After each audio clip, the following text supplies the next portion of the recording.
Good morning, my little Sunday morning littles. I hope that you've had a great week, and I hope that you had a chance to watch last Sunday's Sunday school lesson about Moses and all of those crazy, horrible plagues that had to come to Pharaoh and the Egyptians before he would let God's people go.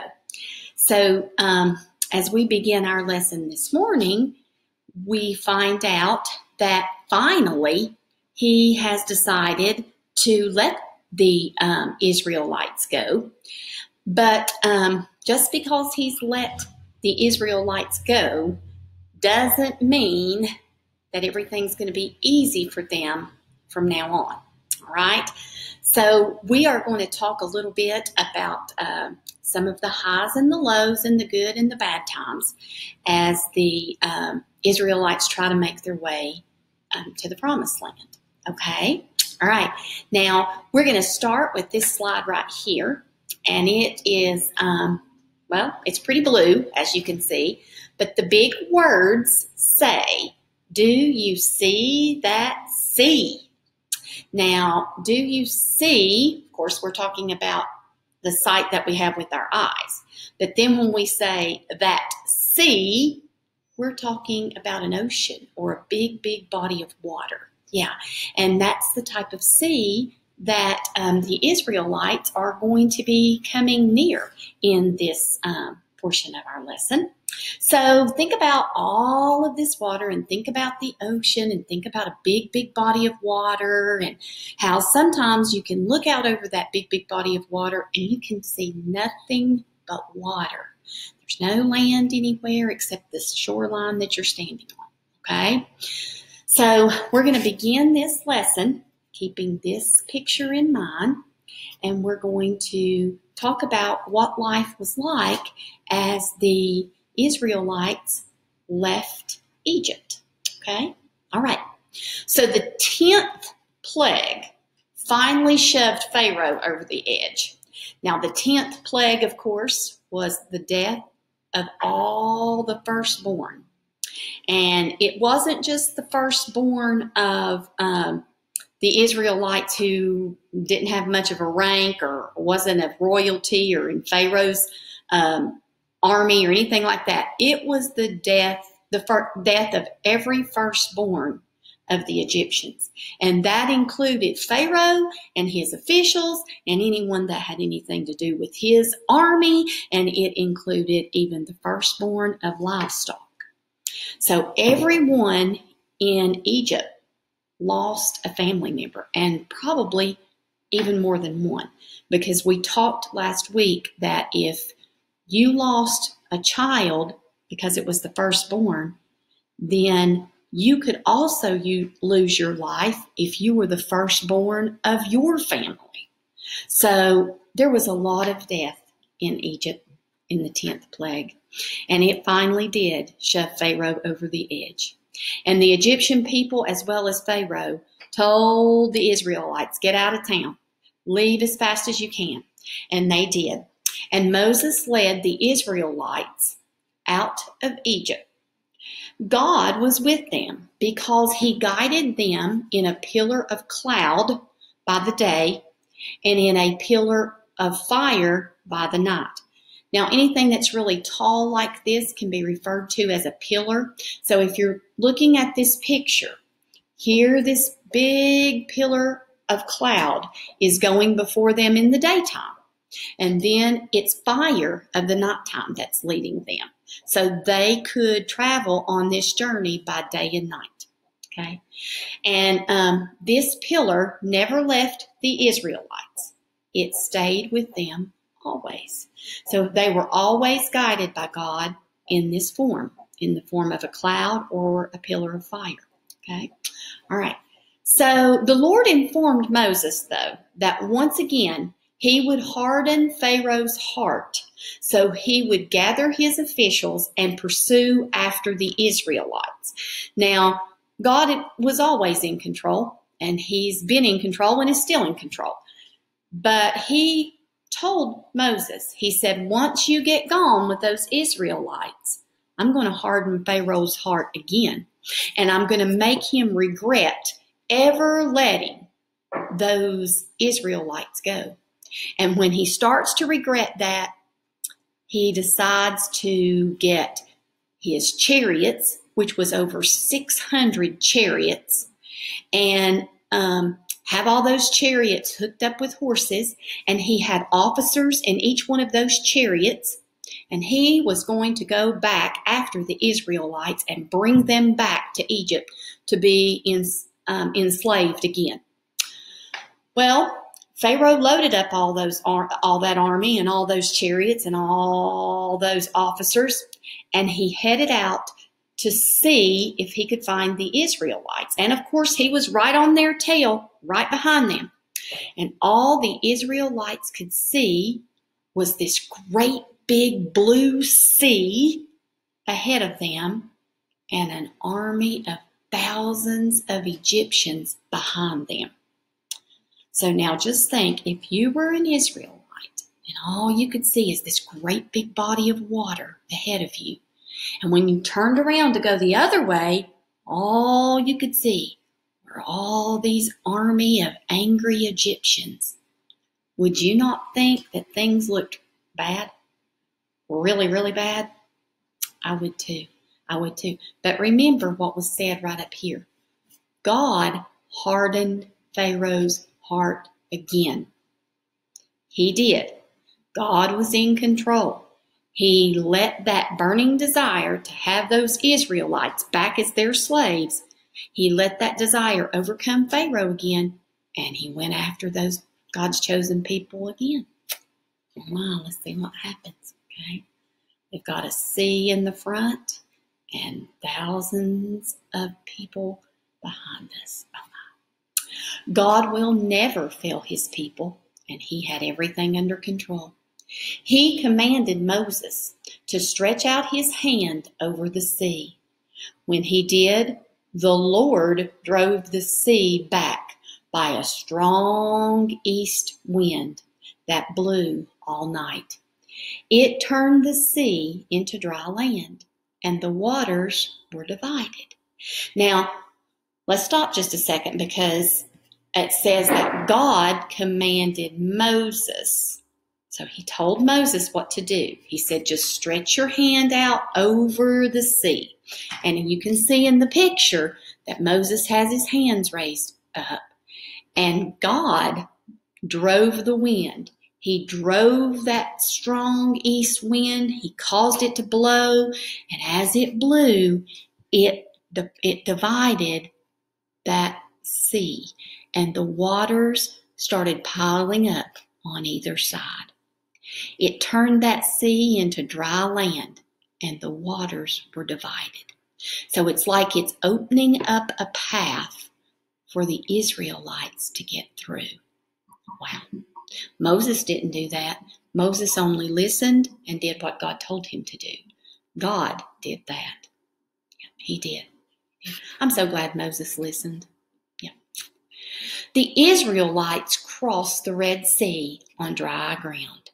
God made a way when they thought there was no way. So the way it looked to them, it looked pretty bad. Yeah. They didn't know what to do. But if you look in this picture, you can see there's just thousands of Israelites behind Moses. And this one man is leading them by obeying and listening to what God says. And there's even littles. Yeah, look at that. I mean, there were littles that were part of the Israelites. It wasn't just all a bunch of grown-ups. Okay? Wow. And it's all dry land. Okay, so they're crossing that Red Sea. God also had a plan for Pharaoh and his massive armies. Now, when you hear the word massive, that means that they were big. They were big. When all, not just some, but all of the Israelites were safely across the Red Sea, the Lord commanded Moses to stretch forth his hand again. And that's when the Red Sea swallowed up Pharaoh and all of his armies. There were no officers, no chariots, no horses, and no Pharaoh that was saved from the waters. So can you imagine being one of Pharaoh's men? And you get ready to cross that sea on dry land just like the Israelites did, because you're hot on their tail right behind them.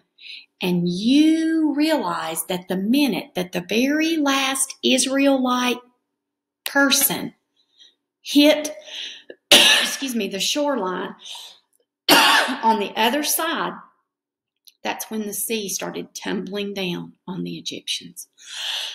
Oh my goodness. I'm getting all choked up over that. So there wasn't an Egyptian person, horse, chariot, nothing saved.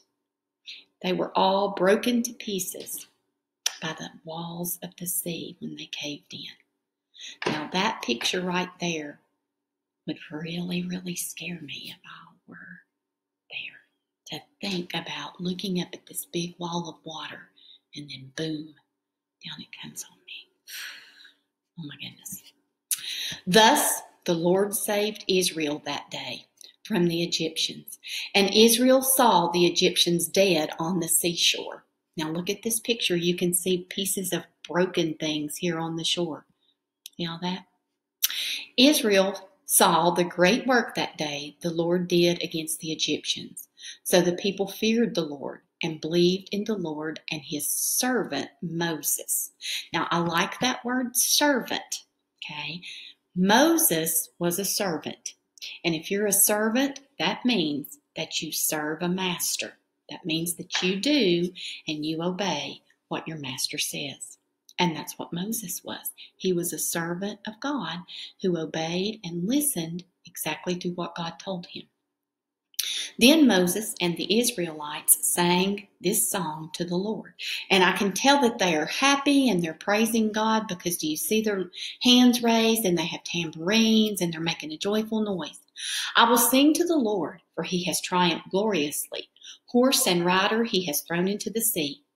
The Lord is my strength and my might, and he has become my salvation.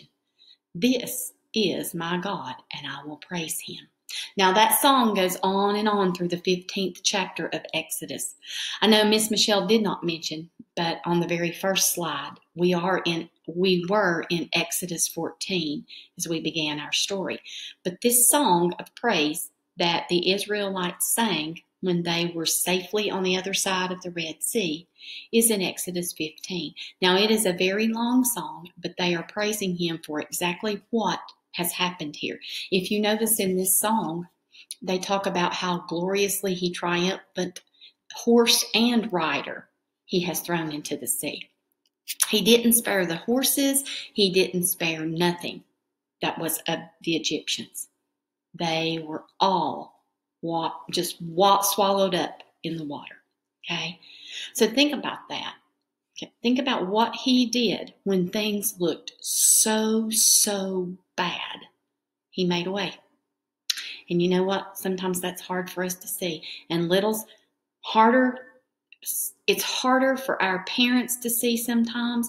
It's harder for our grandparents to see sometimes than it is for you to see. It really is.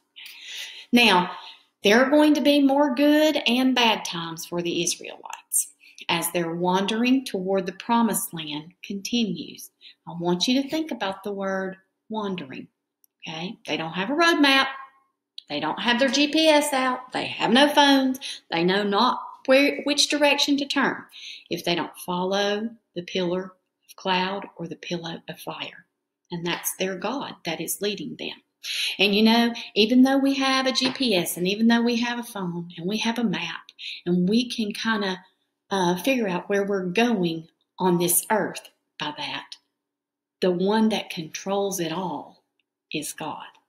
We may be able to control our car to get where we need to go, but the one who's in control of it all is God, and he's the one that's making the way. And truly, all we're doing is wandering around until he calls us home. That's it. So think about that word wandering, because they're going to wander some more before they finally get to the promised land. And it's going to be good and it's going to be bad. Okay? God is still in control today. He does miracles like this for us too. We must put our faith and trust in Him only. Okay? So I want you to join me next week because we're going to continue on this little journey. I want you to think about, Miss Michelle always tells me that I have to try to apply this to my little life. And really, littles, sometimes it's easier for you to apply it to your life than it is for a grown-up like me. Because a grown-up like me sometimes will doubt and sometimes will try to think of ways to fix things before I just fold my hands and fix it by praying and believing. Yeah, it's a hard thing for adults to do. It is. And a lot of times the things that we are worried over have to do with littles like you. So I want you to really, really think if there's something in your little lives that you think really, really, really looks pretty bad. It's on a stinky, no good course to being bad. And think about how you can stop, fold your little hands in prayer, and make it better. Okay? All right. So hugs and kisses to all of you sweet little littles. I look forward to the day that we get to be together again. And I know we will someday. And the day that we get back together, we're going to have all these lessons that we get to go back over and crafts that we get to make. And we'll be busy for years and years and years probably. But, oh well. I hope that you have a great week, littles. I love you to the moon and back. So see you later, Gator.